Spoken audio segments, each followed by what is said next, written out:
Most of what you're seeing online isn't organic. It's paid, carefully packaged, and built to take your money. Social media has really become crypto's front porch. They're ecosystems where small ideas can grow into multi-million-dollar protocols months before they ever touch a centralized exchange. And I've watched it happen firsthand. There's projects with a few hundred people in a Discord that go on to raise millions of dollars, hit TVL milestones, and then suddenly everyone's talking about them like they came out of nowhere. But what no one likes to admit is that with all that momentum, there's a whole shadow economy that's built on hype. To give you an idea, I only really talk about projects that I believe in, things that have real utility, and yet I get flooded with a lot of emails every week offering cash just to say something positive about a project. And some accounts that you may follow are willing to pump anything that comes across their desk for a paycheck, and they're pulling in thousands of dollars or more for every video that they put out. Remember back when there was the BitBoy leaked price sheet? Yeah, well, that wasn't the outlier. The real question is, how do you cut through the noise? And you can really start by spotting some of the signs. When there's a bunch of influencers that suddenly start tweeting the exact same thing and the same talking points, that's genuinely not a coincidence, but a coordinated ad buy. If the pitch is all about gains and moon potential, but you really don't hear anything about the technology and the partnerships, it's probably clickbait.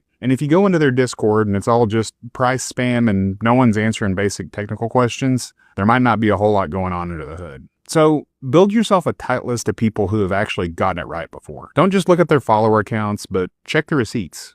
Go deeper and really watch how their community behaves. If people are talking about features, updates, and the code base itself, not just price and marketing, that's when you have a good inclination that there's real building going on in the ecosystem. Growth patterns tend to tell you a lot too. Real projects tend to grow slowly and consistently and right alongside the actual development. Ones that are moving on a coordinated pump, well, they tend to spike out of nowhere and then flatline right as the marketing cash runs out. And so here's what you can do to avoid a lot of traps. Ask questions in public channels, and if the team can't answer, it's probably a red flag. If the community gets weirdly defensive or vague, bigger red flag. If something doesn't look promising, I don't FOMO in. Depending on what's going on, I might tag it and track it and keep tabs on how they're shipping updates and what's been released and how the technology holds up, but unless I'm really sure about something, I tend to look at smaller positions first and then let the project earn my confidence before I go in any heavier. There's a lot of influencers that are going to keep pushing out these projects, and the pay for promo machine isn't slowing down anytime soon. But if you train yourself to filter the signal from noise and you stay curious and keep asking the right questions, your social feeds stop being just entertainment and start becoming a real investment edge. Once you know how to listen for the real stuff,